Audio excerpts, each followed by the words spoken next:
Oh, hello, ladies and gentlemen. My name is Jake Kerr, and I'd like to welcome you to the BLXCK INK Podcast. This is episode 100.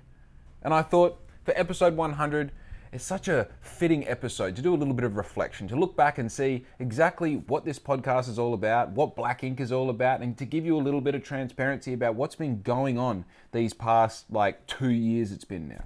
So, I thought, what better way to prepare for this podcast than to listen to the first podcast and see exactly where it all started. Now, the first podcast was basically what I'm doing right now. It was a reflection podcast. I explained everything that had been happening up until that point, so that I actually had something to build off of. Like episode 2, I'd be building off number 1 and 3 off number 2. If I just started, spitting ideas out, I want to make this, I want to create that, it wouldn't really be meaningful, it wouldn't be contextual. So what I did is I explained exactly where BLXCK INK came from, and explain what I was trying to do with it and my direction and kind of my vision, my passion for it. And, one of two things happened when I listened back to this podcast this morning. I realized just how far I've come from that point. And the second thing I realized is just how much, I don't know, I guess I'm happy.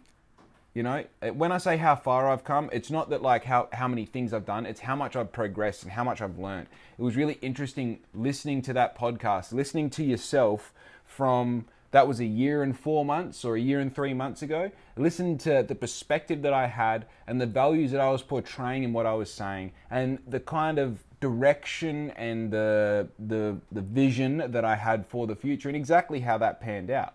And it's really exciting to be able to actually have this obvious, 45-minute installments, kind of weekly-ish. If you do the maths, it doesn't work out like that. But I've got all these installments of all these things for BLXCK INK as they were happening.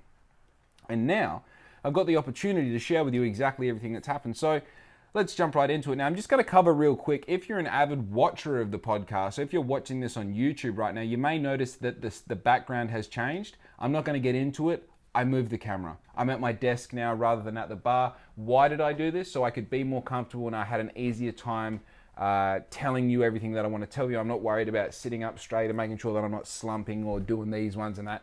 To be honest with you, I just wanted to be comfortable. This is where I spend 8, 9, 10 hours a day. So I thought, why not bring the camera to me so that I can just relax and tell you what I want to tell you. So, with that out of the way, let us begin. You probably do, actually. If you're listening to this podcast, you probably do know, but I'm going to start right from the start. BLXCK INK started... No, let's go further back than that, actually. BLXCK INK really started with an entrepreneurial spirit being found deep within myself and slowly starting to blossom as I found myself kind of negotiating interesting and different transactions throughout my early and late teenage years. Now, this actually started as... I would say this started when I first had a yearning to get a job when I was 12 years old. And I remember mum saying and dad saying, I was mainly mum saying you're not going to get a job at 12 years old, be serious. And, I don't know what came first actually, stealing cigarettes and selling them at school that was small time. It wasn't like that was a proper operation. That was here and there. And even then it wasn't I couldn't tell you who I sold them to or how much I sold them for. Point being was there was stuff happening. There were things ticking over. How can I do this for that? How can I monetize this situation? When I was 13, I got my first job as a stable hand. And I would work Saturday night, Sunday morning, and Sunday night. 4-hour shifts, 12 hours a weekend, $10 an hour. I'd make myself a crisp $120. Most of the time it was in cash. Some of the time it was a check, which now I look back on it, what the fuck? But I made money. And there's a few things that I took really seriously. Getting to work on time, getting the job done. And even though I was a small, fat little 13-year-old, doing things that you didn't want to do, right? Because weirdly, my generation and every generation following my generation has this absurd thought that everything is owed to them for some reason. And as much as these generations push back on that idea, they don't realize that it's embedded in their foundational thoughts. So much so that even them saying that's not the case, it's someone who feels like they deserve everything would say that. If you really don't feel like you deserve it, then you wouldn't be defending the fact that you're not. Anyway, it's not what I'm here to talk about. I quickly turned that $120 a week, and I believe I worked there for a good at least year, 2 years. Ask my mum if you want the fucking specifics. I worked there for a good, 2-3 years, and I I wouldn't say the main thing that I took from that is I realized that like I am in control of my ability to make money. And I remember there was a Jalorap markets, and I would frequent the Jalorap markets anyway. So the Jalorap markets, Jalorap is where I grew up. It's a little suburb just south of Bunbury, with the slightly larger blocks, more of a bush feel. Jalorap had its markets once a month, on the first Sunday of every month. They still do. You can go down there and check them out. And there'd be people there that I would always go and have a chat to. I remember the lady who would sell the fruit from Donnybrook. I believe she still goes there, and we're talking like 20 years ago, you know. I would go and have chats with her. The ladies who ran it, part of the Strong Angels, they would actually get toys donated to them and then sell them at the markets, and then take the money that they made from these donations and take it to less privileged communities in Indonesia and help them. That's why they were called the Strong Angels. They would do this trip backwards and forwards several times a year, helping out, building, you know, bits and pieces in these communities and donating money where it was best spent. So after a little while, I realized that I could deliver the coffee that was made inside to the stall holders outside. It wasn't necessarily for money, but it was a transaction. It was if I, you know, because I used to have my rollerblades on because I'd skate all the time. Side note, I used to skate every second that I wasn't doing something for my life, I was skating. I was at the rink at a general session. I was training, trying to be the world's best speed skater, artistic skater, whatever you want. So I was always on skates anyway. I would skate to the Jalorap markets, which was like 2 kilometers away. I would then skate the whole time I was there. I might do some walking around, then I would skate home, and that'd be a great Sunday morning for me. So while I was there, I realized that I could deliver a coffee on my skates, say from the cafeteria inside to the lady with the fruit, and she might give me some fruit for free. I can then go and, oh, yep, you're getting a scone and this and that. Yeah, sweet, I'll bring it to your table, or maybe your stall outside, or maybe the ladies inside would go, oh, I'm sure Jake will deliver that on his skates. I would come back in, and sure enough, I'd go and deliver it. I remember one day it occurred to me, why don't I have a stall here? Well, what would I sell? I thought about it. Well, there's everything here. They've already got coffee, they've already got scones, they've already got fruit, and they've already got toys. So what can I do? And at the time, I had this infatuation with, what do you call them? Like, what are they called? Like appliances. I used to love buying appliances. And I know it sounds crazy, but like I'd have the like old school vintage looking popcorn machine, and I had, my mum would, that's the one that comes to mind, but I had all these different appliances. I remember like as soon as I bought one, I was like, right, what's the next appliance I could buy, and the next appliance? And I realized I had these appliances at home, and I could use them to, you know, process food, whether it's turning, you know, kernels of corn into, you know, popped corn, and I could, you know, sell fresh popcorn to people, or I could, had these chocolate molds at home, which meant I could melt chocolate, make these molds, and then sell them, and I could make them like mood specific or theme specific to what's going on. So if it's Christmas, I can sell, you know, rabbit shaped chocolate or whatever you want. So after a short amount of time, I was selling fairy floss, popcorn, and chocolate at my own stall inside at the Jalorap markets. And this was my first introduction to business, because that's when I started to realize, like, right, you know, I'm making $20-something on a Sunday morning. I've invested, you know, $80 on the appliance, maybe, you know, $10 on chocolate and $15 on mold, and for the molds, the chocolate molds that you would mold the chocolate out of, you know, and X, Y, and Z. And you realize, like, right, I need to make more than I spend, and then I need to make a way of continuously doing that. And for something that was happening once a month, it's a hard thing to do. Business is a hard thing to do. That was my first introduction to just how bloody hard this is. Now, that didn't really, I'm not going to say that, you know, sparked anything great, or, you know, was the you know, catalyst of turning into Black Ink. What that was an introduction to transaction. And with that, I realistically never stopped buying and selling things. Now, the things that I really like, you know, if you want to skip forward to like the next kind of notable time where I was buying and selling stuff, it was when I was working on a mine site, and I realized that there were blokes on this mine site that didn't understand how Gumtree worked. And they'd go like, oh, I want a canopy for my ute. And I'd be like, oh yeah, sweet. What sort of ute do you have? And they go, I got this ute. Oh, sweet, write it down. And I go home and I would search all of Gumtree to find him a canopy, right? And then I'd find one, and then I go, sweet, this is the one, he's got a white ute. This is the ute, it's all gonna match up. I'd take a picture of it, like a screenshot, and then I'd edit down the size of it, and I'd send it to him saying, hey, does this canopy look, yeah, that's exactly what I want. $500 on Gumtree, and I message him saying, sweet, it's $800. I can get it and deliver it to you for $900. Yeah, fucking oath, that's cheap. It's cheap as chips. Bloody oath. So I go around there, I pick up the canopy, I take it to his place, I drop it on the lawn, I don't even help him fucking fit it, and what do you know, he gives me $1,000 for going out of my way to help him out. I double my money. So I do bits and pieces. I'm pretty sure I put like 3 or 4 items on his car, like bull bar, canopy, spotlights, a whole lot. And I mean, then you start realizing like, oh, I've got mates who steal spotlights on Friday nights off people's cars, you know, like, and they sell them for like a quarter of the price of what you buy them off Gumtree. And you'd be like, oh, cool. So I can now quadruple the amount of money that I'm going to make out of this one transaction. Not saying that obviously everything that I say on this podcast is for entertainment value and not to be fucking taken seriously. That didn't actually happen. But if it did happen, then I would start to take not advantage. I'd take advantage of the situation and do exactly that. Now, just to be clear with you, that's not a bad business trait. That is just literally like, if you're in the business of making money, you make money. Now, some things go against your morals and your ethics, and you have to make decisions in the moment around that, sure. But as far as like I'm concerned, they were already stolen, you know? I'm going to edit this out because I probably shouldn't be saying that. I'm not going to fucking edit it out. This is all real for you, right? Now, let's skip forward to, I've had a few jobs, I've done a few things, I've, done some traveling as well. Now I'm like early 20s and I'm just itching to do something. And I know, because I've always been quite a listener to the older generation saying, you need to do this, you need to do that, you want to try and get this done during your 20s, during your 30s, during your 40s. And I appreciated that it wasn't necessarily that I had to do something big in my 20s that was going to make me heaps of money. It was just important that I do something.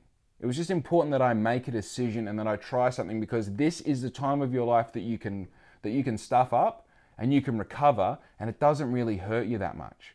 You can make all the mistakes you want when you're in your 20s, and people go, that's okay, you're in your 20s.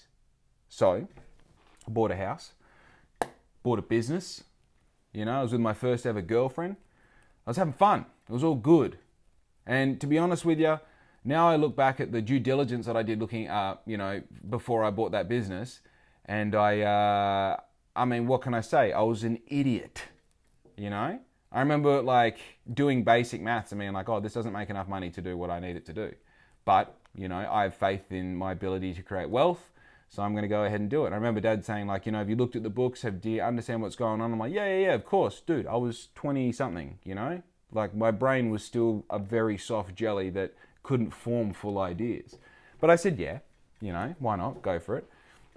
So we got the business, and the business was called Cappuccino Express. Now, I'm not saying that the person who sold me a business sold me something that wasn't financially viable. What they sold me was a system that if you worked very hard and correctly, it could definitely make enough money to pay for itself and some. And that is business, okay? That is the majority of businesses you're going to buy, especially that particular model where you are buying not a business, but a sole trader job.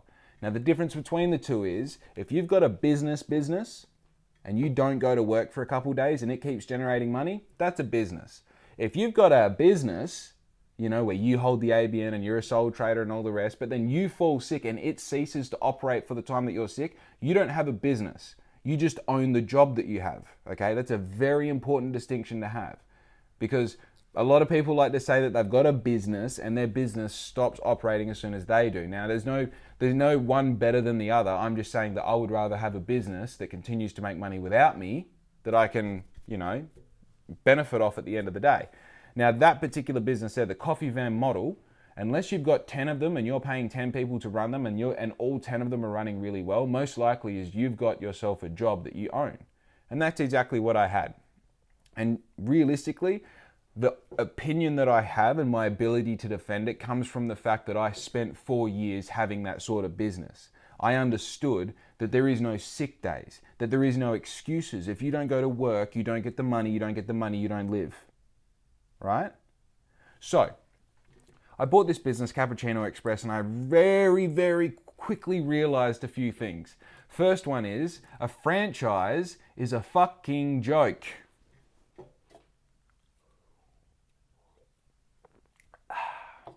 Why is that? Great question. That franchise took a percentage of your sales. They only let you buy their stock. They charge you a fucking monthly fee for marketing and for developing the menus and all the rest. Like, it's coffee. How much of the menu needs to be developed anyway? Right? And on top of that, You're limited to what you're allowed to say and do. Now, this is important because if you've got a business that is in the social spotlight, right? In the public spotlight. If you've got something like, I don't know how much more in the public spotlight you can be when you're literally a service-based business that drives to the customer.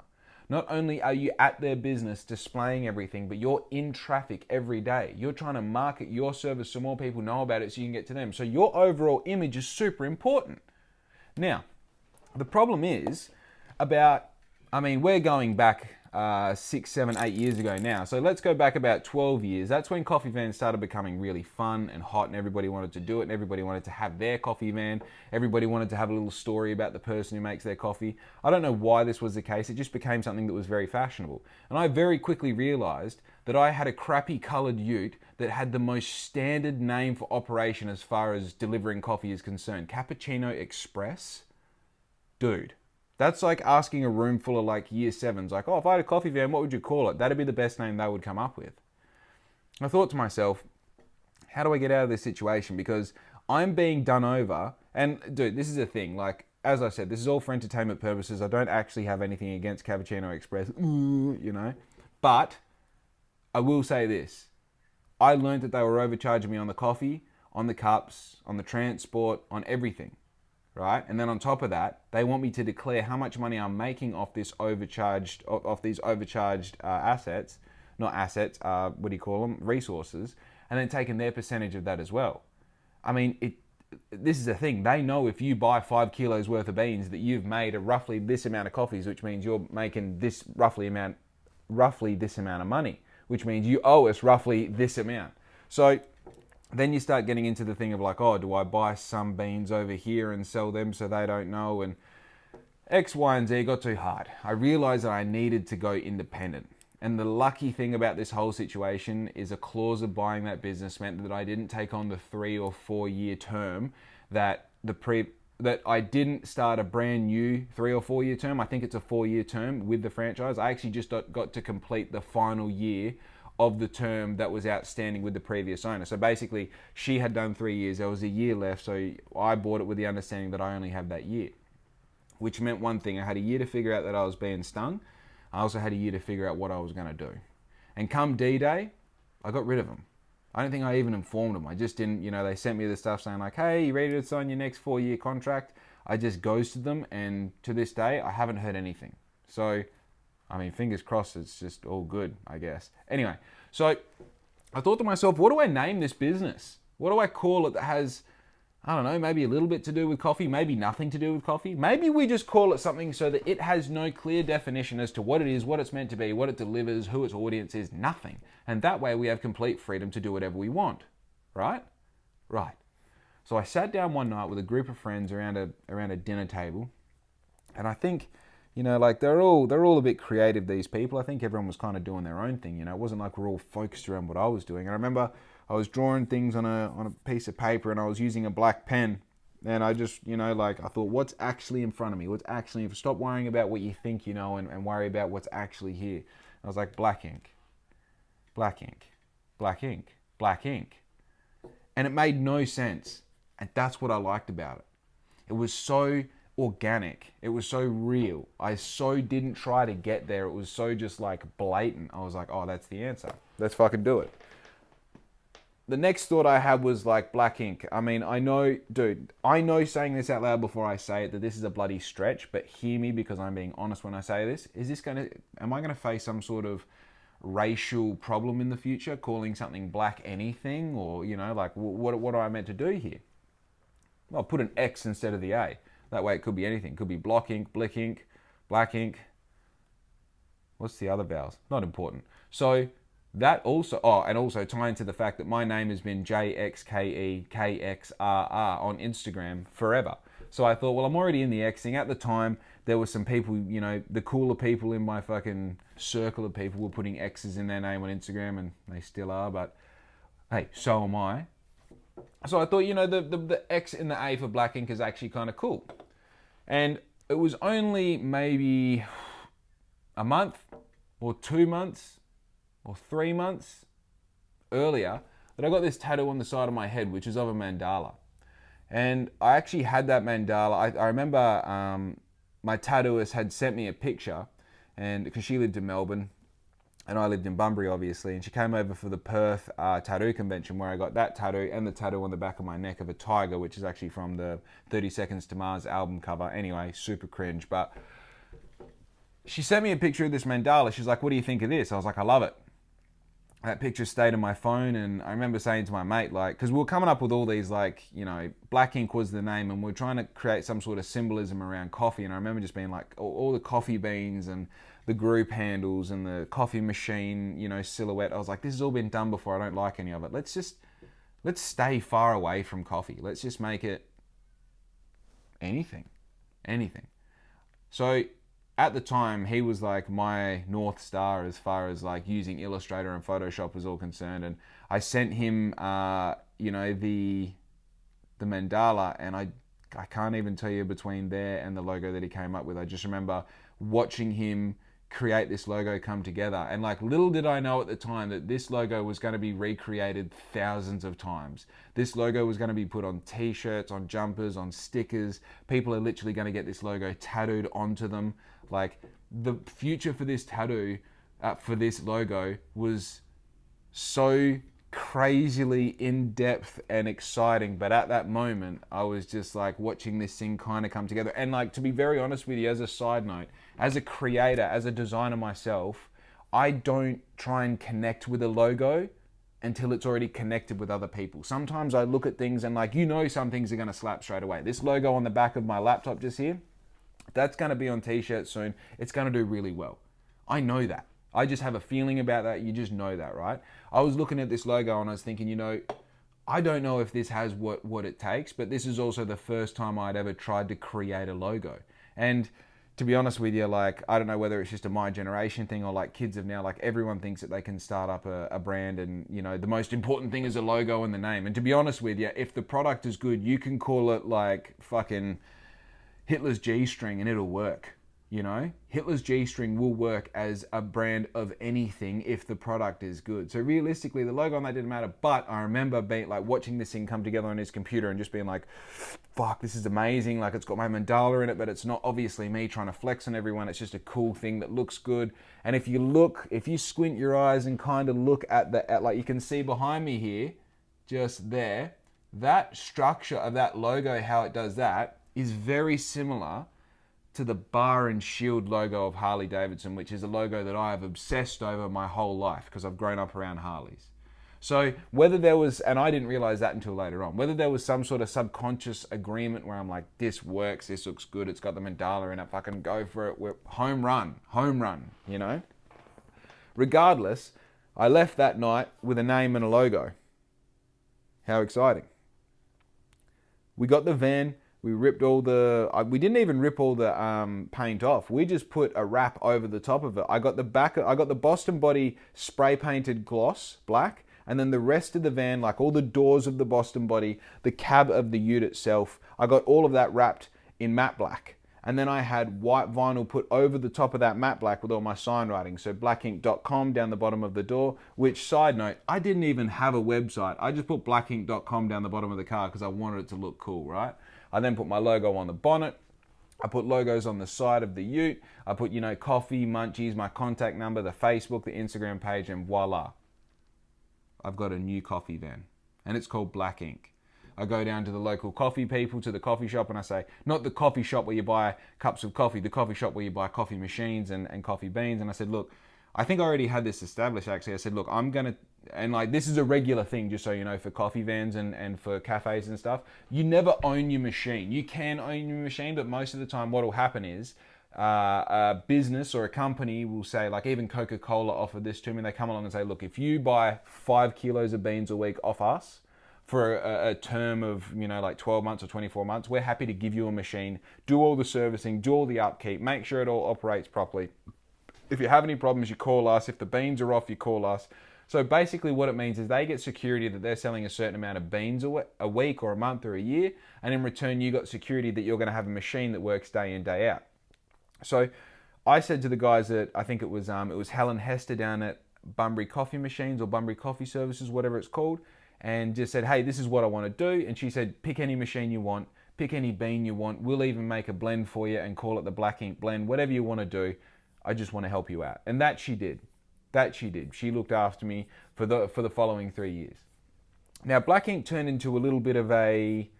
It's hard for me to say because I was the one operating it, and I never want to say like, oh, I was hot shit, I was the fucking man, but I was, you know? People would want the Black Ink coffee van because it was the young guy with the long hair and tattoos who spoke to you the same way your kids talk to you, who would just rock up, get the job done, and get out. And if you're a cool person, I hang around for a couple minutes. In fact, I always, in my mind, I went about worrying less about making you coffee and worried more about offering you an experience of Black Ink, and the coffee was complimentary. You were paying me $5 to arrive, and I was giving you my experience and a cup of coffee that was complimentary, right? And this just worked. This is something that my personality, hey dude, my personality organically wrapped itself around this whole setup, and I just thrived. Sure, I was still in my mid-20s. I was still a fuckhead who didn't want to get out of bed early, and sometimes I'd be having a shitty day and I'd take it out on the customer, and I learned all those little trials and tribulations of being A, someone who's growing up, and B, a businessman who's learning the ropes, right? And to be honest with you, those 4 years, I didn't make a cent. Any step that I went forward, I went 2 steps back, and by the time I came forward again, there was another 2 steps back around the corner. And when I say I didn't make any money, I made enough to live. You know, I paid my mortgage, I did this, I did that. I was having fun. But realistically, as far as business terms are concerned, it wasn't that impressive. Now, one thing that did happen is about a year in, I decided to make myself some shirts. And I just wanted to put my logo on the back of the shirt. That's it, right? So, I reached out to some people I knew, got some quotes, and I made it happen. Now, one thing that did happen was, I said to a few customers, I'm getting some Black Ink shirts. What do you think? And they said, sorry, I shouldn't drink. Oh, why does it get you so fucking salivary? Hey, like, chill. So I remember saying I'm making these shirts, and they said, okay, well, can you make a couple extra for us because we want some? I was like, yeah, I can actually. And I told the next clients, and they're like, oh, we want some as well. So then I started changing the story, and I'd go to clients, I'd say, hey, or customers, I'd say, hey, I'm making these shirts. Did you want me to make you one? Or what if I were to make them for $30 or $40, did you want one? And all of a sudden I realized that I had another product in my business that I wasn't aware of. If I made these uniforms for me, they were actually apparel for other people. They were Black Ink merch. So now I think, okay, there's a market for this. I create pre-order forms. I actually systemize the whole thing. So I had a way of like knowing who these people were, whether they had paid their amount, whether they're male or female, whether they wanted short sleeve, long sleeve, whether they, all the fucking things that I came up with for that first release, for that first drop. And I think I printed like 20 or 30 and they're all sold. They're all sold before they came out because they were pre-orders. It was crazy. The first ones, all the short sleeves, I only sold to girls, and all the long sleeves, I only sold to boys. And you know what's interesting about that? I was the only boy with a short sleeve of the original print shirt. I still have it. It hangs on my wall right next to me here. It's got holes and shit in it. It's a fucking 2XL because for some reason back then I thought skinny black jeans and a 2XL shirt was the way to go. And I was fucking right because it looks so cool. Dude, you see my body count? It's fucking ridiculous. I must have been right. Ooh! Anyway, so from there, I realized that there was some sort of market for the Black Ink apparel, for the Black Ink merch. So I continued. I came up with new designs. They were always white on black, and they were always simple. They were always stuff that I could execute. I got them screen printed in Perth through, friends of friends that turned into friends because I ended up getting so much done with them. And I found that every release I did, they would sell out. And I would buy conservative numbers just to make sure that they did sell out because I didn't ever want to be holding stock. I didn't continue to do the pre-sale thing, but what I did do is I did experiment so I can collect data and see exactly what worked well. And short sleeve Black Ink oversized shirts work well. And that's what I did. I think I released, off the top of my head, let's say I released 10 different designs. I branched into doing crop tops. I did some hoodies. I did some jackets. I did bits and pieces. I never really did anything too impressive. And in total, I maybe sold like 200-300 garments in total. And that was over the space. It wouldn't have even been that. I would say 150 garments, actually. I remember at one point, it got to the point where I remember where one morning I was walking down the main street to get a coffee and someone walked past me wearing black ink and I didn't know who it was. And I'm like, that's crazy. Like, that's a level. That's another level, you know? So, very cool. Very cool. I digress. I don't know what that means, but it fits. So, from there, black ink ended up ceasing to operate. I had someone come along, and to be honest with you, I was in the harsh realization that black ink wasn't generating enough money to continue doing it. And if I did continue doing it, it would have to be because I loved doing it, because it wasn't for the money. I was essentially standing still. For the little progress that you would make over winter because it's cold and people buy more coffee, you would slip further behind over summer because it was hot. And I didn't have the intellect to serve summer drinks in summer. I just kept trying to push winter drinks. And I mean, I'm still guilty of doing this, but with, different things now. Sometimes you don't realize that, sure, this is what you want to do, but sometimes you have to listen to the customer. You have to listen to the market. Things that you learn along the way. Now, I end up having someone come along to me and say, hey, we've got all this money. We want to buy your coffee van. We see what you're doing. We don't want to keep the name. We just want the van. And young me's like, are you serious? They're like, yeah. We've got the cash here. And I'm like, is the whole lot for me? They're like, yeah, fuck yeah, it's for you. So I was like, cool, take my business. I taught them how to do it. They grabbed the business, whatever they did with it from there. I'm not going to put on camera, but the one thing that I was left with was the name Black Ink. It's interesting. Got 1,200 likes on Facebook. It's got 700 followers on Instagram. It's not awesome, but it's something. But it didn't interest me. To be very, very honest, it didn't interest me. It wasn't something that I was like, oh yes, I've got this to fall back on. I've got plans for this in the future. It was something that I just wanted to keep for the sake of keeping. It's like, we'll just keep that in our back pocket just in case one day we need it. And there's actually a page out there, a tattoo page. It's called Black Ink. And it's got like 1.1 or 1 point something million followers on Instagram. Like, they're a massive page. And they hit me up and they're like, hey, can we get the domain facebook.com/blackink? I was like, you know what? I can see you have a need for it. Well, fuck you, So I kept it. I thought to myself, maybe it's better off in my hands. I might want to use it one day. So I remember I took some time off. I actually ended up selling my house around the same time as I sold my business. And I ended up living with a friend. And I was free for a bit there. That's a really important part of the story now I think about it. I had a taste of what freedom was. Because, side note, and I want you to ask yourself this, when have you actually been free as an adult? As a money-making adult? Someone who decided, I'm just going to take 3 weeks off and not have any plans. I'm not going to go somewhere. I'm not going to go on a holiday. I'm not going to try and get the garden done in those 3 weeks. I'm not going to try and finish off this bit of study. I'm just going to fucking wake up in the morning for 3 weeks. And if I want to go have coffee, or if I want to ride my bike, or if I want to go do this for the day, or if I want to fuck off for 3 days, just truly free. And the answer is, most people, is never. And that's fine, because we don't prioritize being free. We prioritize being able to afford the next model of Hilux, or having the iPhone 14 Pro Max, or going to fucking, an Inhibit event in 3 weeks' time. That's what's important, not being free. Free's for losers, okay? But one thing I did realize is when you've actually got no debt, and that is the first part of freedom, by the way, it's having no debt. If you have no debt, then you can really make some decisions. The first one being getting some debt. The second one can be staying the fuck out of debt, right?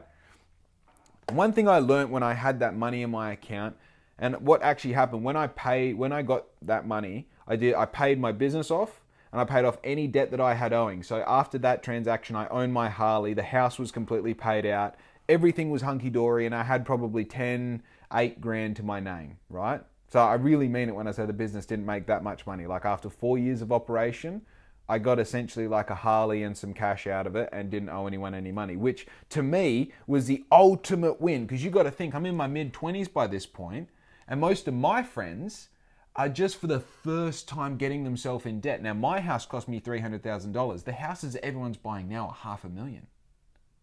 $500,000. And they're like, yeah, it's fine, but I work up north. It's like, yeah, it's fine. You're going to work up north for the rest of your fucking life. Don't you get that? Like, the obligation that you made is that nothing is going to go wrong and you're going to continue to live away from your house for 2/3 of every year of the rest of your life. That's fine. Because I have 8 grand in the account and own my Harley. I'm free, bitch. I live at my mate's place who has an overview of the fucking ocean. Life is good. Life is great. But that ran out. That ran out. You know, you run out of money and you run out of like this false thought that maybe one day something's just going to happen again and you're going to have like another $8,000 land in your lap or whatever it might be. And so I got back to work. You know. And, you know, I did some bits and pieces here and there, but what I really did was I went and got my MC license and I started driving road trains. And it killed me. Because you're working serious hours. And yeah, you sleep in your own bed every night or every day if you're on night shift. But the reality is you're working 4 days, 4 nights, 4 off.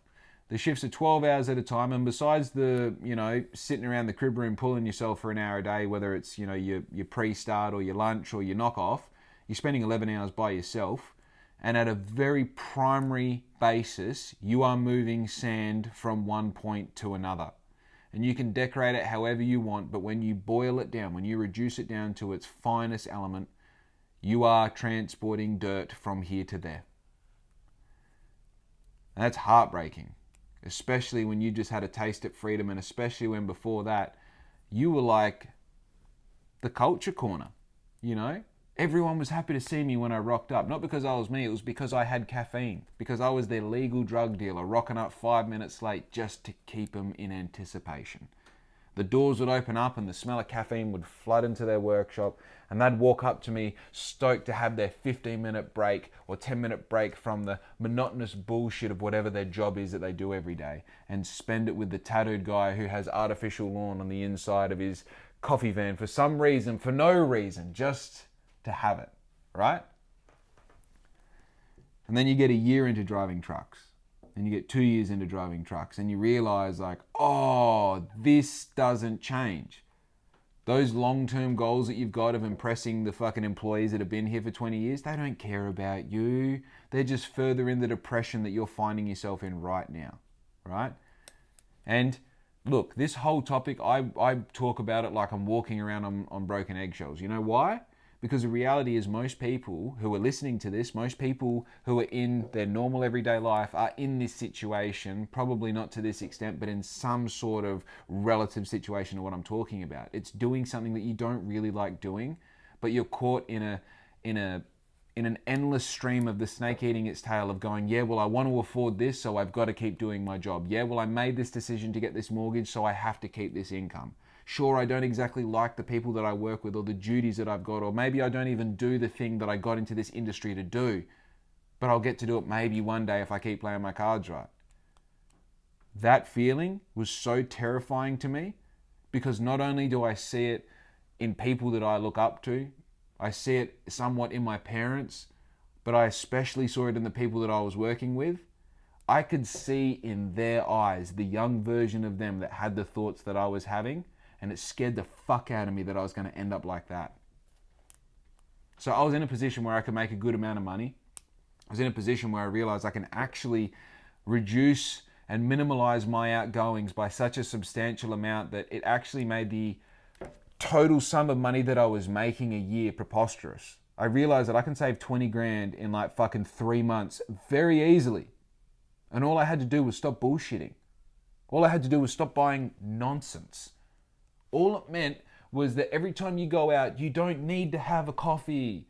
You don't need to buy shit at Bunnings just because you're there. Oh yeah, I guess that'll kind of help. You don't like, dude, if you really need to exercise that muscle, if you really need to feel some sort of fucking buyer's reward or whatever it's called, where you get a good feeling, you get a dopamine rush from spending money, go to the salvos, go to garage sales. And you know what you do? While you're walking around the salvos, you go, oh, I'll grab this and I'll grab that and I'll grab this and I'll grab that. And by the time you get to the counter, most of the time you've grown bored of the shit that you picked up and you put all the shit back anyway and you leave with a $7 pair of jeans that you actually fucking need, right?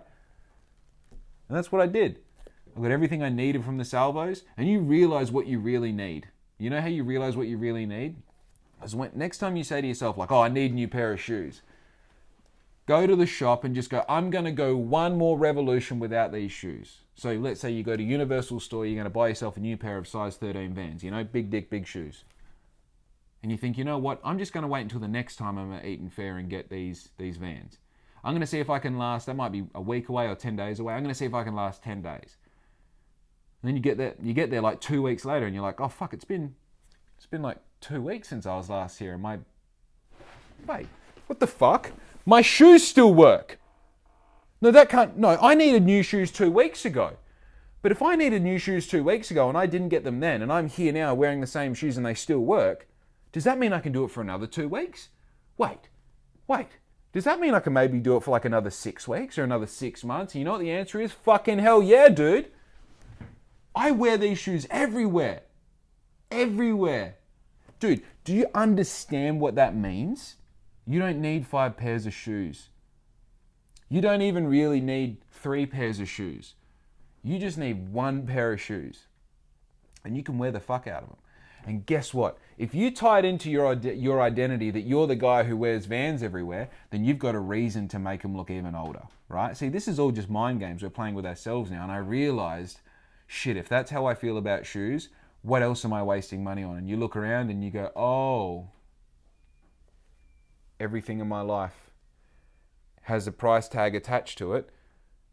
And that's not a problem unless you're going somewhere in your life. If you're happy to look around and go like 1,000, 60, 1,200, 450, 700, that's fine. But your future now involves continuing to spend these crazy, big, medium, small, big, massive amounts of money just so you can uphold this thing that you're doing that only serves you. And realistically, it only serves a thought in your mind. It's not a real thing. So once I realized that, I was like, cool, I want freedom. I don't want to be held back by this idea that I need to have all this shit. I just want to fucking live. Okay? Now, one thing that I did fail to mention is in this, dude, we're fucking 40 minutes into this podcast. I haven't even started talking about the fucking revival of Black Ink, dude. This is crazy. Let's go, So something that I failed to mention is in this time, I actually bought myself a 4-wheel drive and a caravan. Not in that order. I bought the caravan while I still drove a Suzuki Swift and then bought a 4-wheel drive after the fact. Now, let's talk about it. The caravan cost me $3,500 or $3,500. Old 1986 Viscount Grand Tourer, single axle, 19 foot. The essentials: a bed, a fridge, a stove, a table, a couch, bang, good to go. Now it needed some TLC. They all do when they're 30 something years old, right? So I bought it with the understanding that I was going to learn a heap of shit because I wasn't going to pay anyone to do it. And the second thing was I needed to get a 4-wheel drive. Now, the one thing that I did do with the 4-wheel drive situation is I really took my time. I understood exactly what car I wanted. I understood why I wanted it and why those particular things were important. And then I sat back and I waited. And I waited. And I waited. And I waited. And I waited. And I kept on waiting. And you know what happened? The perfect one came up for $9,000, an ex-government Ranger. And I paid cash for it. I was starting to get a bit of a roll happening. I realized if you make really smart decisions and you're patient, you can do things without going into debt. In fact, you can do things where you pay cash and still have money left over. I experienced that with the caravan. I experienced that with the Ranger. And then on top of that, I realized that I can have these savings ability, I guess you can call it. I have this savings ability where I just go, instead of paying everything else and then saving what's left over, I pay myself first. So if I get paid $2,000 for the week or whatever it was when I was truck driving, I'm going to save $1,600 of that and then figure out how to live on $400. Instead of going like, oh, my rent is $350, my shopping is $100, my this, blah, blah. Dude, I'm a fucking problem solver. Give me the problem and I'll figure it out. And when the problem is, how do you live with less money than you need to stay alive, regardless of where that other money's going, whether it's going to a mortgage, whether it's going to savings, whether you're paying off something to your fucking mother, whatever it might be, doesn't matter. How do I live with only this amount of money if I need a little bit more to live? And you know what the answer is? You'll figure it out. If you're taking it seriously enough, you'll figure it out. Now, what did I achieve? I achieved a $20,000 saving. I had my car and my caravan and every single thing you need to make it work. A couple of push bikes, a generator, the angle, bit of a renovation inside the caravan, the new tires, bit of a lift, a roof rack for the ute, the slide in the back so that you can have the angle in and out, you know, the bits and pieces that you do under the bonnet, the headlights, had it all sorted, right?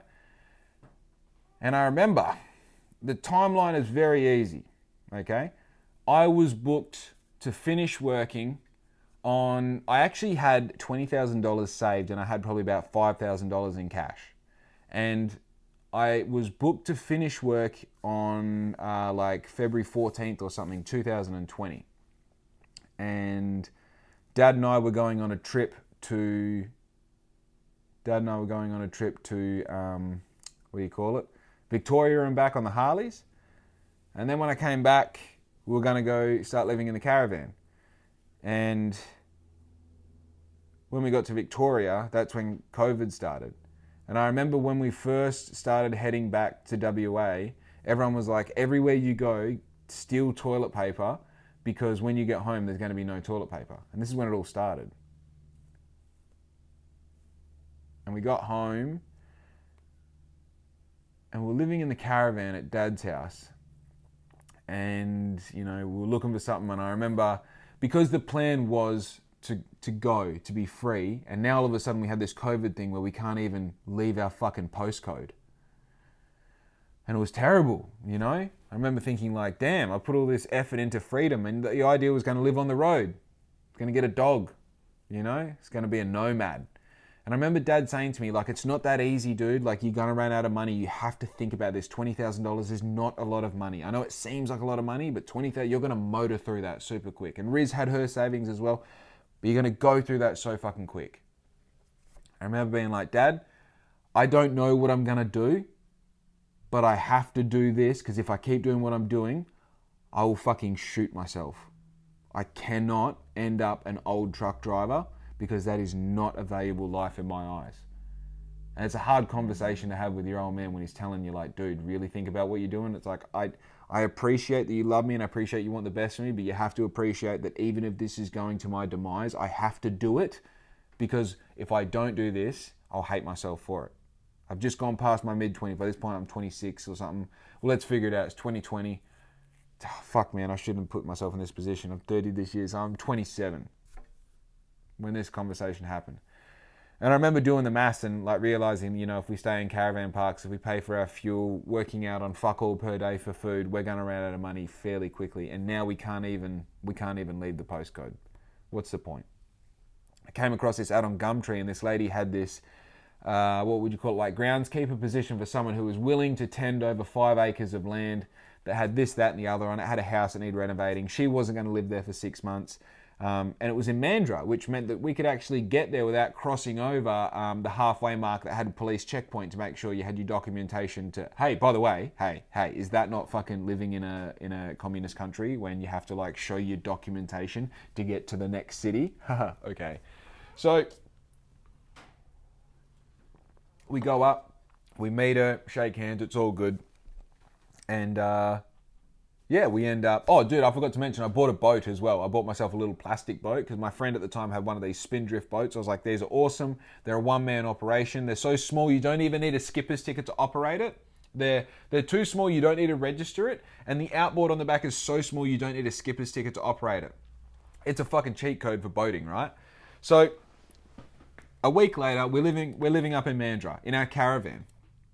Like, it's happening. I'm free. I don't pay for rent.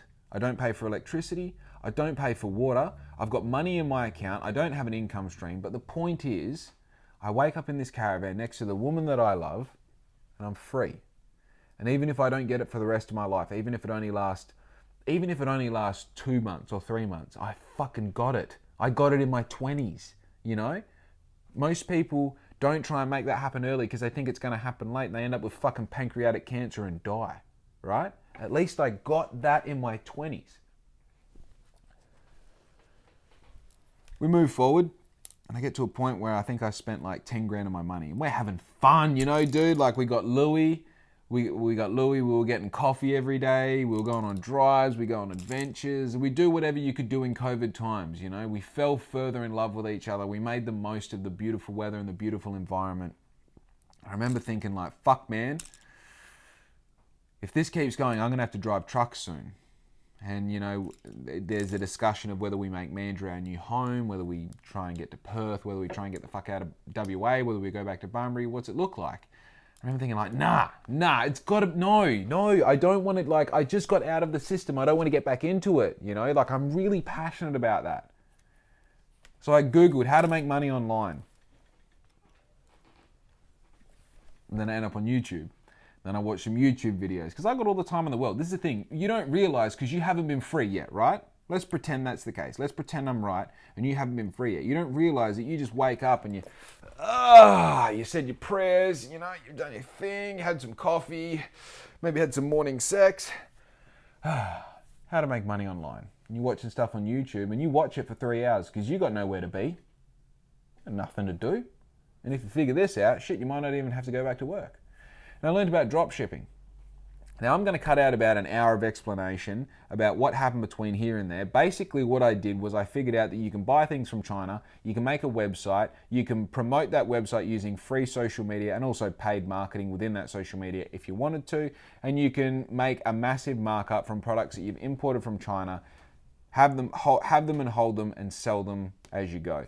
Now, this isn't drop shipping. Drop shipping is where you don't even hold the stock, that people buy it directly from you and all you do is send that order to China and they send it to the end customer, so you don't actually see the product at all. Once you get that system moving though, you do need to warehouse things, hold them yourself and send them out. And I thought to myself, well, if I can send them from Australia to the customer, if I can also have my hands on them in the middle of the process because I have this spare time at the moment, it's going to give me an overall better result because it means that I can control more of the process and also like probably more naivety than it is strategically doing these things. You know, I just felt better about it. So I buy 100 of these fish finders. And I think I sell, 10 of them or 20 of them, but I bought them for fuck all and was like, when I say fuck all, like I bought them, let's say $30 or $20 or something, and I was selling them for $250, and like they are a good bit of gear. Sure, they're overpriced, but you're also paying for the fact that someone in Australia is middlemaning them, and if you don't like that fact, that's how business works, sweetie. Fucking grow up, okay? So with that, I got all these skills. I learned how to use Photoshop. I learned how to build websites. I learned how to build websites that are based around commerce, which means that they manage your payments, they manage like ways to effectively communicate with the customer.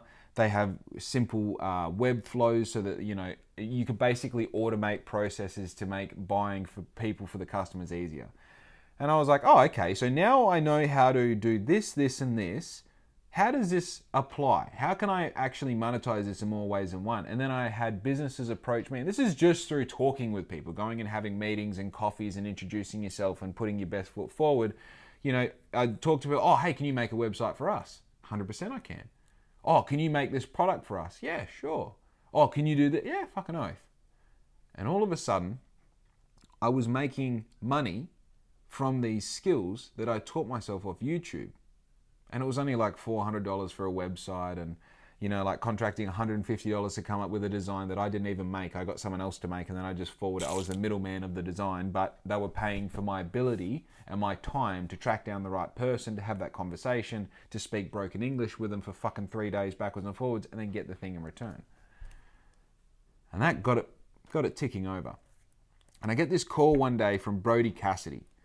I'm not going to go into who Brody Cassidy is, but let's just say he's a somewhat influential figure in my life, as it turns out, And he's been pressuring me once every fucking 3 or 6 months for the past 4 years. What are you doing with Black Ink? What are you doing with Black Ink? I want to put money in just to get this thing off the ground. I want to see this thing move. I want to be a part of it. I just want to see you successful.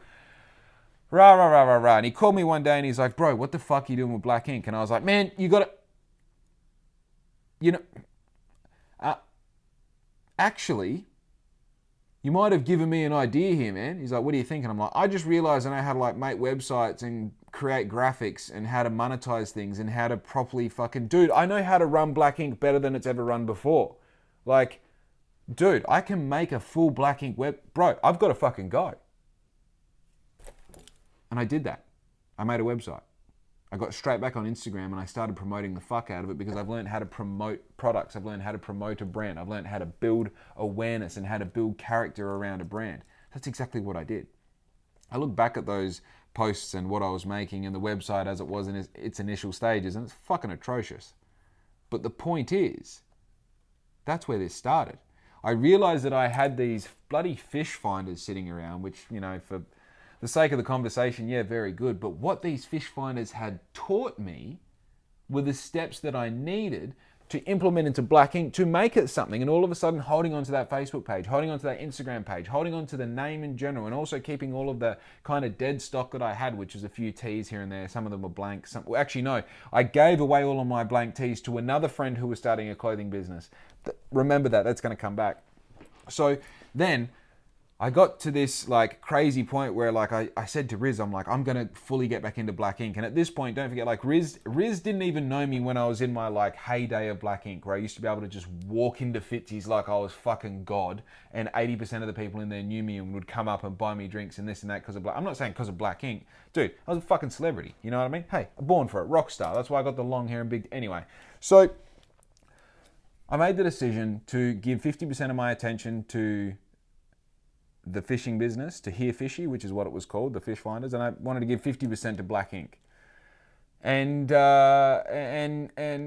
that's quickly like the problem with with Here Fishy was I didn't fucking care about it. I didn't care about fish finders. I didn't care about fishing. I wasn't an avid fisherman. I didn't have, like, it was hard for me to go and get these lifestyle pictures because A, the product wasn't for full-time fishermen. The product was actually for people who occasionally fish and they fish off their kayak or small plastic boat that don't have a 12-volt battery present. Therefore, they need a battery-operated fish finder that ran off AAA batteries, which meant they could just chuck it over the side, get their reading, wrap it back up, put it in their bag, and off you go.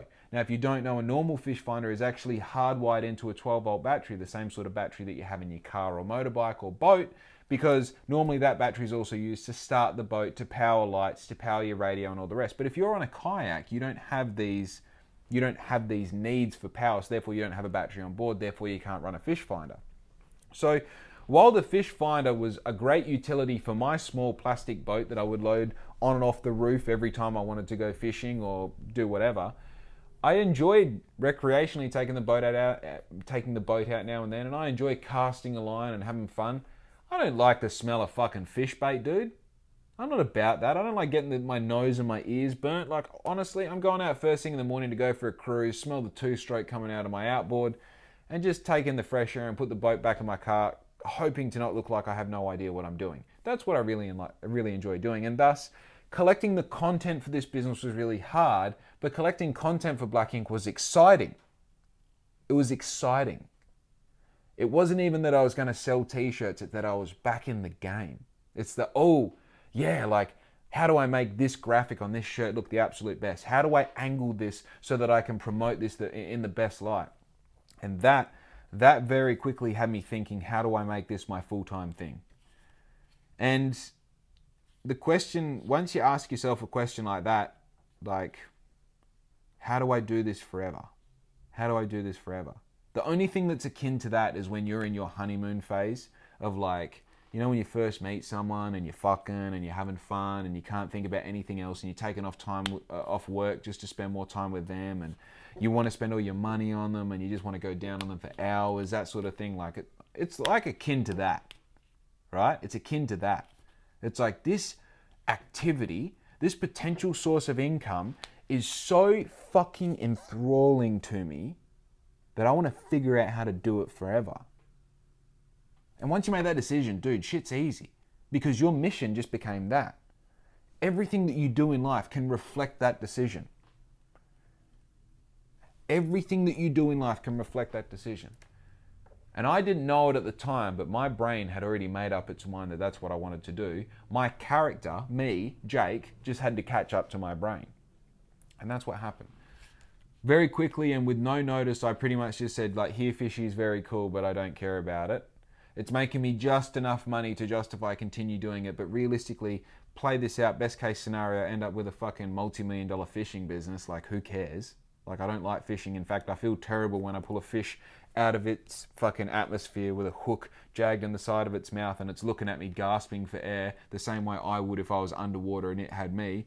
I fucking hate it, dude. I hate it. Like, I just imagine being the fish, you know? Hey, might be a bitch. Also, might be the nicest guy ever, okay? So,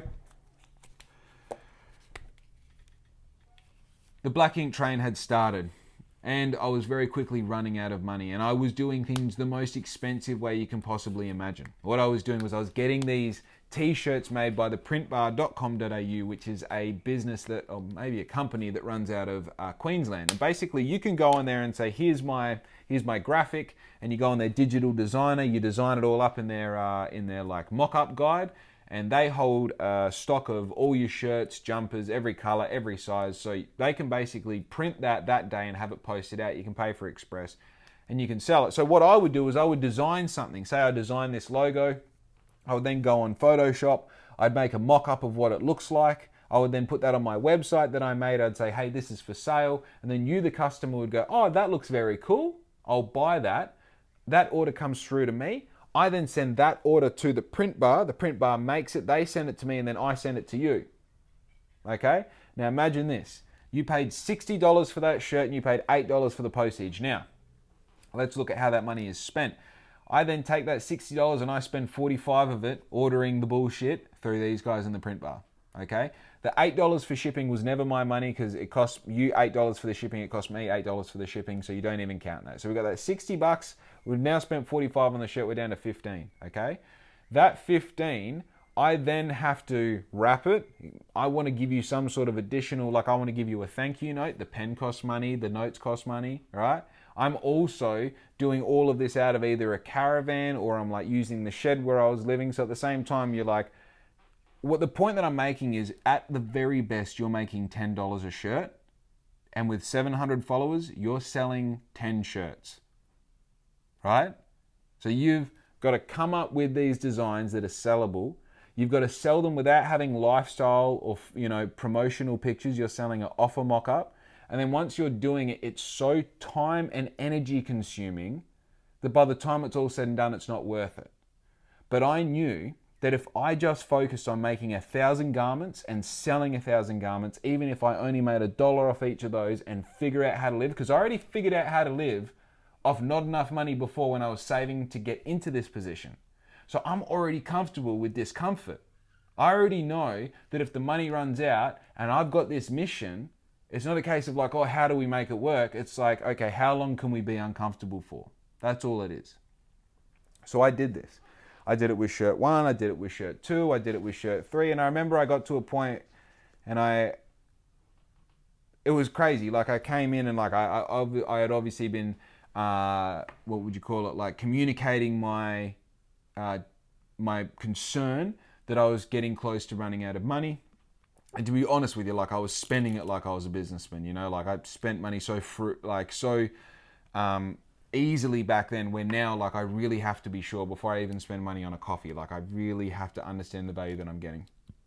I said to Riz, like I'm about to, the plane is about to crash. The plane was flying really well and then it started to lose altitude. And for the last month, the belly's almost been scraping along the ground and it's about to crash. If there's ever a time I need you to support me, it's right now. And she didn't hesitate. She said, fuck yeah. I'm on board. I'm in. I'm all in. Let's go. And she was. She paid for all of the shopping.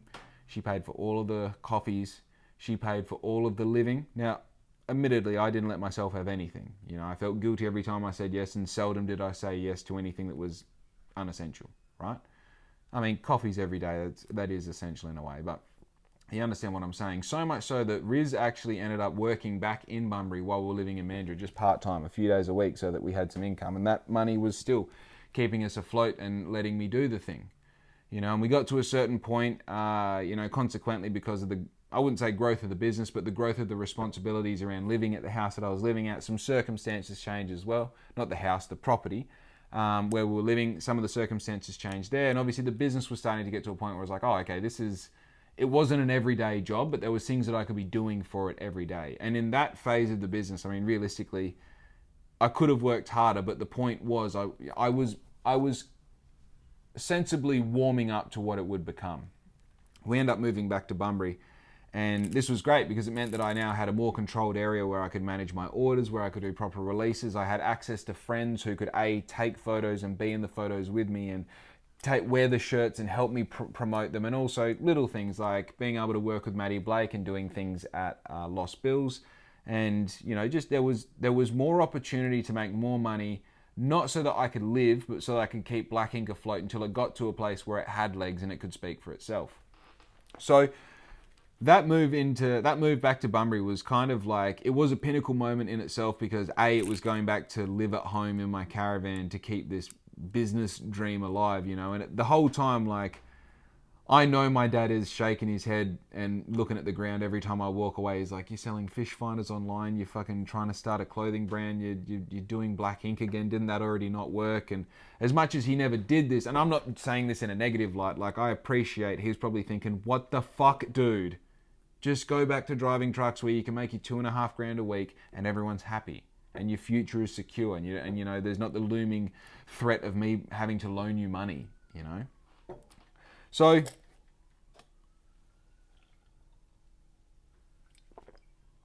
Black Ink continued to grow. I continued to come up with new things. I continued to innovate and do better things, deliver a better product, create more meaningful relationships with my customers, and to just keep growing, to keep trying new things, and to keep collecting data, and to take my L's, take my W's. I even started creating events and just having fun, And then there came a time where I was making, how it actually happened was, I obviously through this process, I learned how to market, I learned how to create things, I learned how to create content. And I actually had a local business hit me up and say, hey, like, you're really good at marketing. How do we do that for our business? And I said, oh, well, this is what I do. Like, I engage like this. I create content based around emotional response. I try and create videos more than still images. I try and make it contextual to what I'm doing. I try and be super forward thinking in my planning and my execution. But basically, like, it's real easy. You just got to have someone doing it all the time. And they're like, yeah, very cool. How much does it cost us for you to do it all the time? Oh, fuck. I don't know. This much? And they're like, sweet, yeah, cool, go for it. I was like, really? They're like, yeah. I gave them, it's not that I gave them an amount that wasn't justifiable. I gave them what it was worth, but because I had never done that job before, I didn't realize that I was someone who could charge that amount of money and get it, So I did the job. And that allowed me to have income for the first time in, however long. That was my first real income. And as much as it was a job for someone, it wasn't a job. It was me being an independent contractor providing a service for a business, right? So that allowed me to better appropriate my own confidence, because I was like, oh, cool. I'm doing something that obviously at this point, when I recorded the first podcast, by the way, just for a little bit we can now start to align where this all ties in. That podcast was 1 year and 4 months ago. When that podcast released, I had just clicked over 1,000 followers. When that podcast released, I had 10 subscribers, okay? Right now, I have 2,930 something subscribers, so I'm just off 3,000, followers on Instagram, and I've got like 123 subscribers on YouTube. Now, YouTube's a different game. I don't really push it. I just put my podcast on there and forget about it. Point being, we've got over 100 more subscribers on YouTube, and we've got like almost 2,000 more followers on Instagram, okay? Facebook, I don't even track the metrics. But the point being is, from where I was then living at Dad's house, recording this podcast, to now, the amount of engagement and interaction that I have is like night and day, because this is all organic growth. This is all organic interaction and engagement, which means that this is the most valuable online engagement you can get, and it's only trended upwards the whole time I've been operating. Now, so obviously I had that confidence that I was building something that it was obvious that you couldn't really go on Instagram. You still can't go on Instagram without coming across me on your search page, or your friends sharing me, or your friends wearing my stuff in their story, or their post and tagging me. Like I really do push having a million small, meaningful pieces of content rather than one massive one that people are like, okay, we get it, you know? So with having this business reach out and saying like, hey man, do you want to do it for us? Yes, I'll do it for you guys. I did, and I made money. And that meant that there was a fucking possibility of moving out of my caravan, because as much as it seems like a great idea, you have only got a certain amount of time before you A, need a bigger caravan, or B, never live in a caravan ever again, okay? And look, I'm not adverse to living in a caravan again, but as long as Black Ink keeps trending the way it does, why would I, okay? Why would I? Hey, love it, but why would I? So, I end up getting this money. And I think it really came to a fucking, you know, we had a real situation where I was very sick, and I was getting more sick because I didn't realize this at the time, but like I got like food poisoning or something, and you know, like just liquid, just liquid everything. So then I would drink the water that would be, you know, rainwater we'd put in our tank that sits under the caravan, and then it would pump out of the thing and it'd fill up my bottle and drink. And as it turns out, even putting filtered rainwater in that tank, because that tank is 30 years old, never been washed properly, well, that was probably the thing that was keeping me sick. And I remember just like, there is no recovery when you're shitting and spewing. And every time you have to shit or spew, you have to leave the caravan. And for me, I had to walk an acre uphill to get to the closest toilet. So I could spew just around the corner. But if you're going to have you need to walk up the hill. Terrible. So I was like, we need to fucking move into a house. And just so happens, coincidentally, that my dad had been talking to a bloke that he used to be on a team with when he drove trucks for Giacchi's back in the day, and he was actually at his house just doing the last renovations before he was going to put on the rental market. Now, I'm not sure if you're aware of this, but at the time, and even still now, the rental market is up shit creek. Up shit creek. To get a rental now is absolutely impossible. We went to one viewing, and I thought that someone was having a party on the same street at the time of the viewing. No, there was like 50 couples walking through the house, and they all had 15-minute increments. If you were going to put a thing in to try and get the house, you literally had to be adding value to it. So be like, oh, we'd like to rent it, but for $50 a week more. Or, you know, we're willing to put up with this, or whatever it might be. So it's like the people who end up with a house are just the people who had the best bet.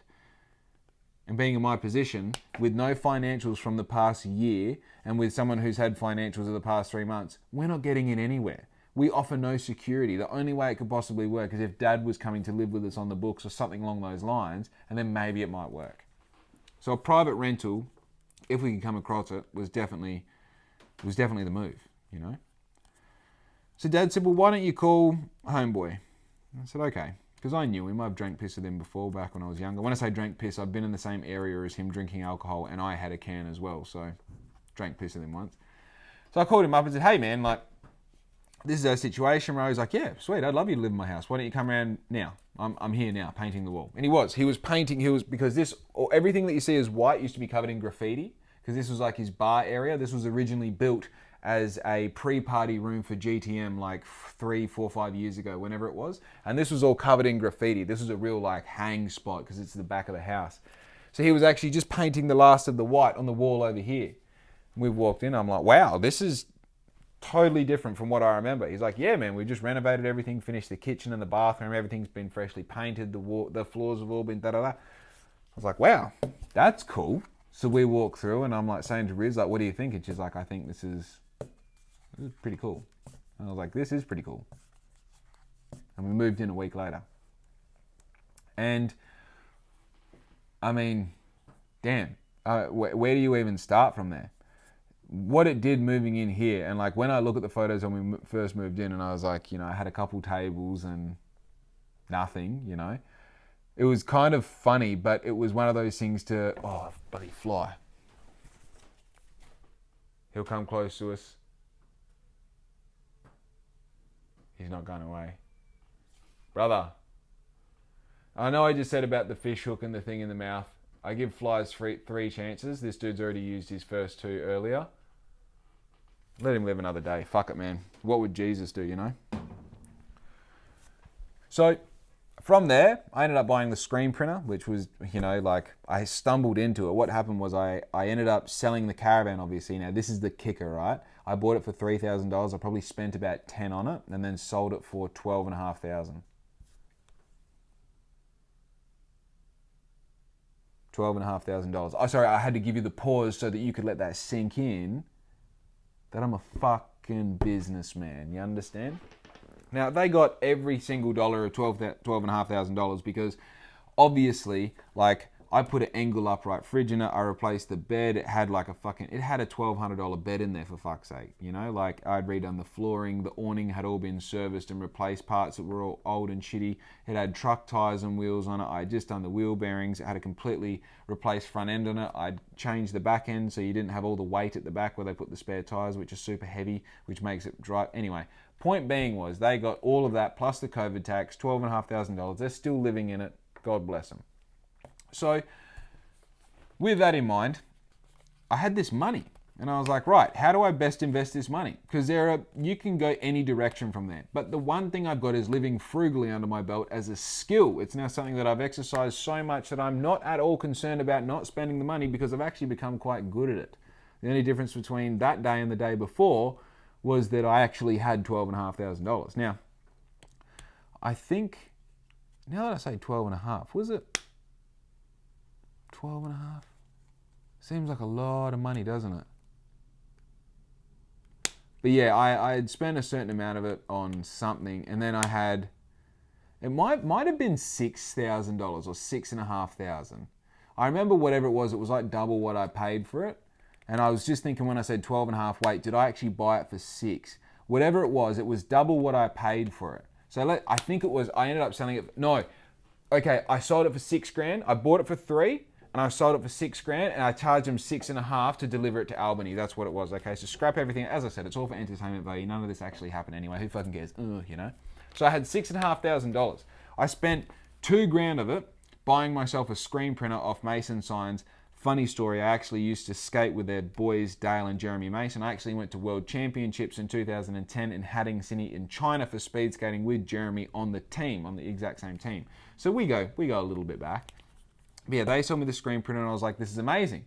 Because now instead of paying some other outside company where I have to outsource the making of the t-shirt and the shipping and all the bullshit, I can now have these shirts made at home. This is brilliant, right? This is absolutely brilliant. So I then go, cool, let's screen print our own shirts. So I screen print my own shirts, put that up on Instagram. What do you know? Other businesses go, hey, can you screen print our shirts? Absolutely, I can. So now I've got a business where I am creating marketing material and also posting this content on people's pages for them, for their business, because I'm replicating what I do for my business, for their business, and getting paid for it. I'm also creating merch bundles and creating apparel for other people's businesses, whether they're uniforms, stuff they're going to sell, X, Y, Z. And I'm also running Black Ink. Okay, so now what happened was Black Ink actually turned into the passion project that ideally you want it to be, and at the same time I'm creating these sources of income for my business, which meant that I could live. I could pay for my rent, I can pay for my shopping, I can pay for my new shoes if I want. Still don't have them, but the main thing was that Black Ink was now operational and moving. And even if it wasn't a brand, it was a marketing agency, it was a screen printing warehouse, whatever you want to call it.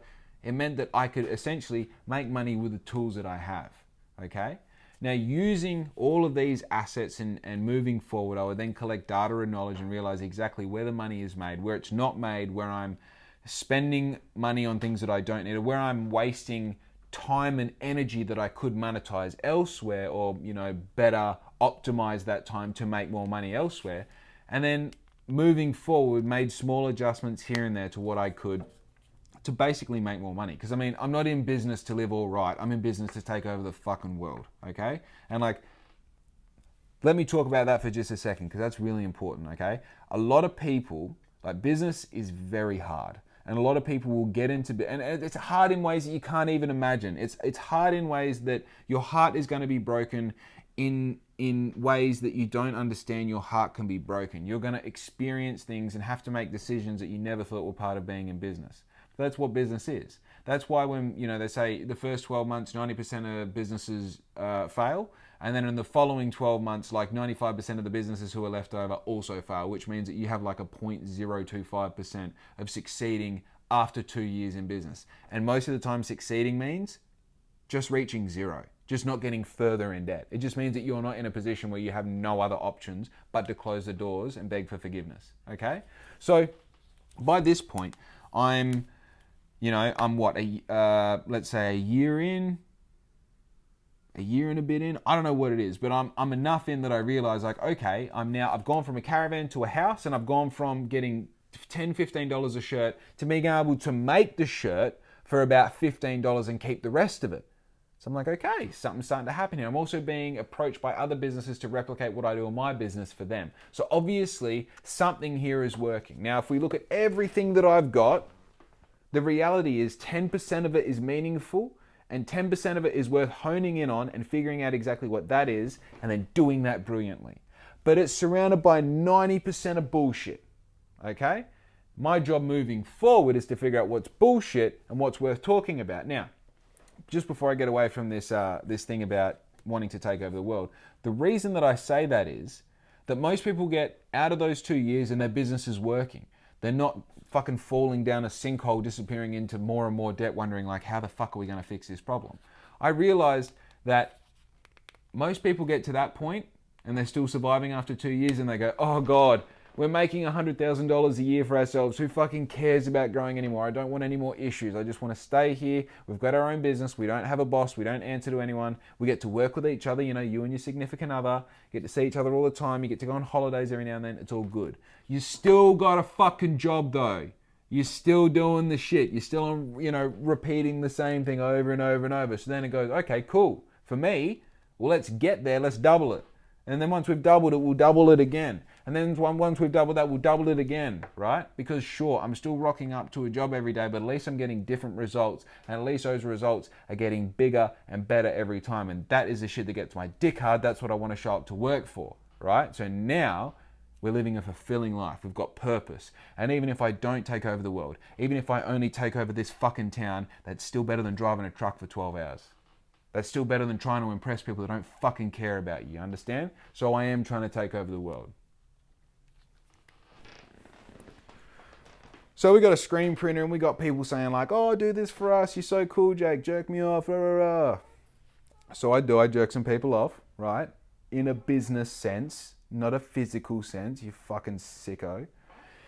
And I realized that screen printing is actually fucking really time consuming. And if you're going to be good at it, you need to only do screen printing. If you're only going to do screen printing, that's what your whole business needs to be about. And in fact, if you're only going to do screen printing, you actually can't even have a brand, because unless you're going to commit all of the hours of the day to developing your brand and screen printing, then you have time for nothing else. And at this point, I'm making content for Homeboy. I'm doing fucking merch packages for these people and those people and these people. And I realized like, okay, the part here that is costing me the most amount of time is this, and the part that's making me the most amount of money is this. Okay? And what this over here making the most amount of money was marketing for other people. So what do? You look after that. You look after that which looks after you. And then what happens? Well, I don't have time to screen print. I don't have time to grow my brand, but I've got this income. Okay, we'll change a few words in that sentence. You may as well work at McDonald's, because if you're not doing the shit that you plan to do, but you're doing this because this is what makes you money, well, that's exactly the thing that I told you before that I didn't want. I don't want to defend the thing just because it brings me the money to buy the shit that I don't need.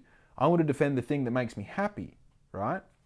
Now, I organically had a situation with, and like, I don't even want to call it a situation. We just ended up going separate ways, me and this business, because they had a different idea of the marketing and the strategy is what I was implementing. I wasn't willing to change my strategy because it works so effectively for Black Ink. I don't want to get good at your shit and then not be good at my shit when my shit is the reason that I'm at the party. So we had a discussion. We went our separate ways amicably. It was good. Obviously learned to heap working for them, was very grateful for the opportunity to work for them. If you know anything to do with Black Ink, you probably know who this is. But yeah, obviously a fucking great experience. It was cool to work with them. I'm still speak with them now. Everything's all great. But we did end up going separate ways. And I remember thinking then like, okay, I still can't do this alone. I still don't have enough security in what Black Ink is possible of to create a realm where it's going to make enough money weekly for me to pay my rent, pay for this, pay for that. Now, I finally got myself in a position where I could contribute half of the shopping. I could, every now and then I can pay for our coffees instead of Riz buying all of them. I can pay for my own coffee when I go out. I can put fuel in my car. I don't have to not go somewhere because I don't have fuel and I can't afford to go get fuel, So I really didn't want to move backwards from there. And at that point as well, I also realized that screen printing, as I said, was probably the least time efficient and least economically efficient vehicle for black ink. It did create a result, but it didn't create the best result. And I started fucking with these heat transfers. Now, you can't see in the camera, but just over Nyar is my heat press. And I had a meeting with a mentor of mine, and he said, man, the future is heat press. Everything is heat press. And I remember, you can feel it on your back, and I don't like the feeling of it. It's fucking, I don't like it. And he goes, no, you're thinking of 5 years ago. It's changed now. I'm like, I don't like it. I hit up my friend, and I said, hey, have you heard about this heat pressing? He's the one who I gave all the shirts to. Remember back in the story? I gave all the shirts to him, and he's like, yeah, dude, that's all I use is heat press. It's the fucking future. You can just get your vinyl, cut it out, weed it out, put it on your thing, heat press it, peel it off, it's done. I'm like, yeah, but can't you feel it? He goes, no, dude, it's the future. I was like, okay, cool. Can I borrow your heat press? And he goes, dude, do you remember when you gave me all those shirts for free? I said, yeah. He goes, 100% you can borrow my heat press. I don't need it for another 6-7 weeks or whatever. Come grab it. I'll show you how to use it. Take it. Do whatever you want. Get it back to me when you're ready. I said, yeah, fucking oath. So I go there and pick up the heat press. He shows me how to use it. And I bring it home. And now I've got a heat press and a screen printer. And even then, I didn't really quite understand the importance of this heat press. I would get these transfers and they wouldn't quite work. And sometimes I do this, sometimes I do that. And I'd be calling up the people who provided the transfers and say, these aren't working. They say, yeah, because you're not using one of our machines. And I'm like, yeah, of course I'm not yet. Oh, now I've got to spend another $3,000 with you. Yeah, I'm not a dickhead. Just tell me how to make it work and I'll make it work with this machine. They said, look, Jake, it's because you don't have one of our machines. Sure, we can make it work with that machine, but you're going to have to spend $500 on heat pads and this and that to figure out what's going wrong before we can actually help you, I was like, well, how much is one of your machines? Our machine is fucking $2,500, whatever it is. Okay, $2,500. Okay, and my mate wants this machine back eventually, so okay, yeah, that's interesting. Very interesting. Okay, cool. So I make some phone calls, I have some conversations. Long story short, we get one of these heat presses, right? It's beautiful, brand new heat press. It's got the automatic thing, so it fucking releases by itself. The magnet pull down to help you get it down. It's got all beautiful temperature control settings. It's amazing. It's Stahl's Hotronix STX. It's called 40 centimeter by 40 centimeter platen, and it's just magical. It is magical. It is a money printing machine. Speaking financially. And basically what happens when I got this machine is I realized that I can now do full color, full size prints. Anything that I can do with the screen printer, I can do it with this in 10 seconds. And they've got a sister business that prints out all of the transfers you want. So get this. I email them on Monday my transfer, my design. And they go, cool, how many do you want? I say 20. They go, what are they going on? Black cotton tees, sweet. They send me out 20 on Wednesday after they've been printed. I get them on Friday. I then get your blank black tee and I get my transfer and I put it on there and I put it in my heat press. I close it down like a sandwich, like a toasty machine. It pops up after 10 seconds. I rip off the back and that garment is ready to post and wear, my friend. That is yours, okay? And you're probably thinking okay, cool. What's the difference? Well, the difference was I spent an hour setting up my screen printer. I then did all the bullshit. I actually did the screen printing, and if it's more than one color, I didn't have the ability to do that. So it's a single color screen print.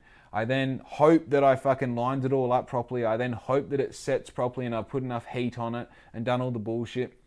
And then I hope that screen, that print is going to last because I have no fucking evidence of enough screen prints that I've done before to know that it's going to work. And there's so many different ways you can screen print and so many different things to change and stop and start and this and that realistically I was collecting data. I wasn't doing things with confidence. So I end up realizing that this heat press does everything perfectly every time. And I go, okay, cool. We've now have that information. Now what happened when I departed that marketing job was I immediately got picked up by another business that said, hey, you were doing that for that business, right? And I was like, yeah. And they go, can you do that for our business? I said, yeah, absolutely. I've already got the whole package set up. Here's how much it costs. Here's how I execute the job, X, Y, Z. And they're like, sweet, have the money, do the job. So I'm now in a position where I've got a little bit more information about how to better execute the things that work for Black Ink. I know that I can sell t-shirts and hoodies and hats and bullshit. I now have means to create it, not super cheap, but a lot cheaper than what I was before, in a more time efficient way. So I start having these thoughts like, okay, how much do we actually use a screen printer for? How much money can I sell it and reclaim on it? What can we do with the heat press? How can we make the process more efficient? How can we get a better result? How can we simplify this whole system? How can we bring things in-house? Long story short, I sell the screen printer. I then get, on top of all this, when I got that heat press, I also got a Roland SP300V, which is a 30-inch vinyl cutter and printer, okay? It's a machine, it's behind the fucking camera, otherwise I'd show you. It's a machine that is, I mean, bigger than my arms. It's probably just a bit longer than what my arms can reach out, which is about how long my dick is as well. But on top of that, it stands on a massive, like, metal frame because it's pretty heavy. And basically what it does is it feeds vinyl. I'm not sure if you can see in the top corner up here, but they're small rolls of vinyl, but like it feeds vinyl up to 30 inches wide into this thing, and it prints on that vinyl and then cuts it, which essentially means it prints stickers. So like this sticker here was printed on my vinyl cutter and printer, and basically like it prints that on the vinyl, it then cuts around the shape of that, and then you just peel away the white around that, and you're left with a sticker on a tab that you just peel off, plop on there, and off you go. I didn't realize this at the time, but they sell heat transferable vinyl, which means that besides the printing part, the cutting part, you can feed the vinyl in there. It cuts out the shape that you want. You weed away all the negative vinyl, and then you can apply that to a shirt using your heat press. So if you, like, I buy a roll of white, that means that I can then cut out any shape I want in that white and apply it to a shirt, and it lasts forever. And then I was like, hang on. Do you have a printable version of this? Is there one that I can print on and it cuts out? And they go, oh, I don't know, do you use EcoSol Max prints? And I was like, I actually do use those. They go, oh, sorry, inks, sorry, in your vinyl cutter and printer. I said, I do actually. They said, yes, sweet. We just send you this other roll of vinyl. Basically what you do is you print on that, cut it out, exactly the same as the white, but you can print whatever you want on it. Hang on. Does that mean that I can design something on my computer, send it to the vinyl cutter and printer, and it prints it and then cuts it out, and then I get that and I weed the shit away, that everything that I don't want transferred onto the shirt, and then I can take one of my blank shirts off the shelf and I can put it on my heat press and I can put the design on there, and I close that down for 10 seconds and it pops up and I peel away the thing, and then I just have a shirt that I not only designed that day but executed that day and can sell that day. And they're like, hey Jake, no shit. And then my life changed. Okay? Because now, not only do I not outsource my stuff, not only do I not spend all day printing 20 shirts, but I can design, cut, and create a shirt from start to finish in under an hour. And in fact, if it's something that I've already done, I can just print out a surplus of those, right? And then you order a shirt, I see the order come through, I go get one of those surplus ones and a shirt of your size, because I also hold a stock of blank black shirts and white shirts. I can fire up my heat press, go make a coffee, by the time I'm done it's hot, shirt, transfer, pop, bag, stickers, thank you note, post office, same day. I know, you're impressed. That's fine, it's all good, okay? Now, I think I've just about covered everything. What brings us right up to this point? On Sunday night, I was relieved of my duties at this place where I was doing their marketing. They're taking a different direction, which is cool. But it now means that kind of, what would you call it, like that support that I had, which pays for my rent, it pays for my fuel, it pays for my shopping, it pays for my coffee, is gone. Now, Black Ink does generate, the brand Black Ink does generate money. It's not enough money to write home about. The one thing that I do have right now is all the tools, all the knowledge, and all the assets to now deliver as many products as I possibly can. And I can actually do like 95% of the creation and execution of those products in this room, right? That's massive. Because when I recorded episode number 1 a year and 4 months ago, I was living in a caravan at the back of my dad's house, and I was paying like $30 to $45 a shirt to have them made and sent to me so that I could send them out to someone else. It's unfortunate that I don't have the, the safety net of being able to work for these other businesses in town and doing their marketing for them and all the rest. But the massive positive that I take out of this is I have all the time in the world to properly execute Black Ink, and now with all the knowledge and experience I need to do so. On top of this, I've also got the friend that I ended up moving out of my house and moving into his house. He is going to be working for me full time starting in about 3 or 4 weeks' time. This is going from a 1-man to a 2-man operation. It's gone from, very, very comfortably bringing in, $30,000, $40,000 in outside jobs before you even take into account the Black Ink side of things, to the weight of the world is now on my shoulders to make any money whatsoever. Not only to support me, but to support Homeboy who's coming on board. Black Ink has not experienced an exciting time like this before. And to be very, very clear with you, to be transparent with you, if I was in this position 2 years ago, my butthole would be making rings right now with how fucking anxious and scared I am and what move I should make moving forward. But I've already lived without nothing. I've already been cold as fuck in a caravan with dirt between my toes. This is just pure exciting. I can't wait to show you what I've got in store, some of the cool things that are on the horizon that are only a week away, things that are 6 weeks away, and things that are a year away that we've already got boiling. Dude, you want to talk about a fucking cool business? This is it. I'm in the middle of it right now. I'm sorry I'm bragging right now. I'm not even sorry. If I was bragging in a caravan, you'd say, shut the fuck up, But I'm not. I'm bragging at my comfortable table. Not even a desk, a table. This is where I'm at. I wouldn't be here without the help of customers, of my audience, of my fans, because there's not a better word for it, of all the motherfuckers who care about what I'm doing and who listen to me when I speak. And if you're one of those people, and I'm guessing if you're listening to this, thank you. I also couldn't have done this without those businesses electing to use my skills and services, to contract me as a business to do this work for them. And to those businesses, I say thank you. And for everyone who spent even a minute listening to any of the 99 episodes that led up to this moment, I say thank you as well. But I'm not going to stop.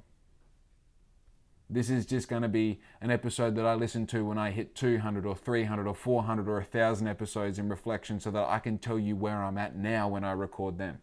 And it's going to be so exciting because I couldn't have imagined this conversation was going to take place when I recorded number 1 a year and 4 months ago. So thank you.